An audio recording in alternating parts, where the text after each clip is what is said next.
If you're watching this video, you're probably looking for heart attack survivor support groups, and then you're wondering why aren't there any available? I mean, there are some online, and we'll talk about that toward the end, but there don't seem to be any where you can meet face to face. So, a while back, I did a podcast interview with a heart attack awareness advocate in England, in the United Kingdom.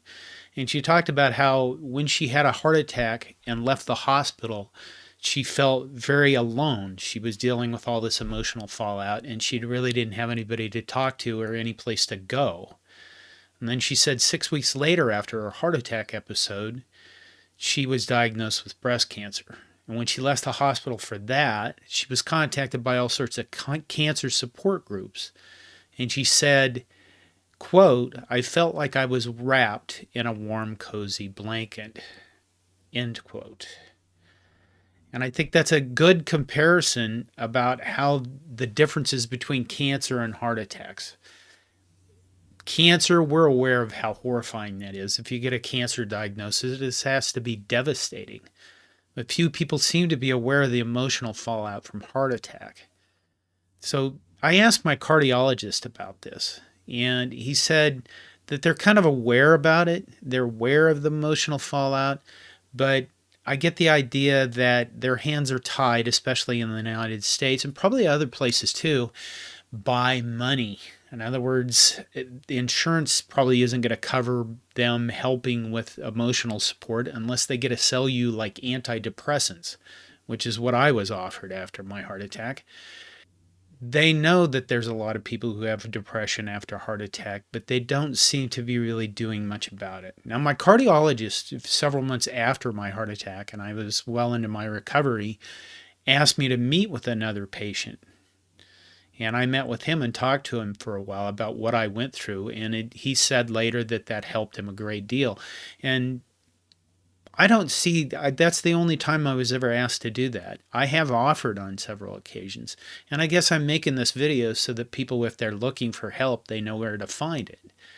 I think that our hospitals are very good at trauma. I don't know if they're very good at a lot of other things other than that. In other words, they can fix you up and throw your butt out the door, but they're not so great at outcomes and follow up.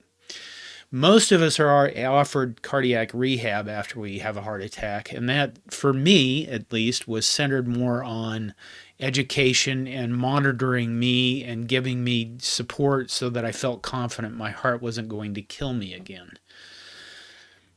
There are places you can go.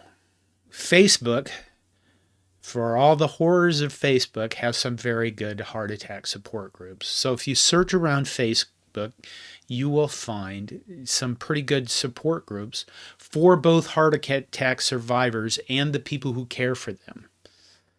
And each one of those groups kind of has their own flavor, and each one of them has their own personalities, as groups are wont to do.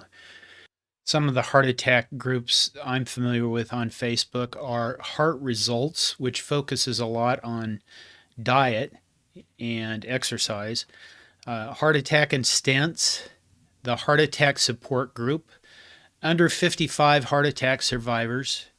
And you can start there. Now, one of the things that I am not a member of is obviously the caregivers groups that are out there for people who are helping care for people who have had heart attacks.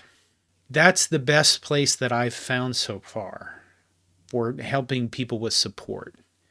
For face-to-face support, you probably have to go to the American Heart Association or look online, and I have found very little of that, and probably whatever little there was of it was killed during the pandemic. So I hope this helps. My name is John Johnston. I am a heart attack survivor and a traumatic brain injury survivor. Please subscribe to my channel if you find this useful, and leave me a comment with some feedback. Thank you, and take care of yourselves, and recover well.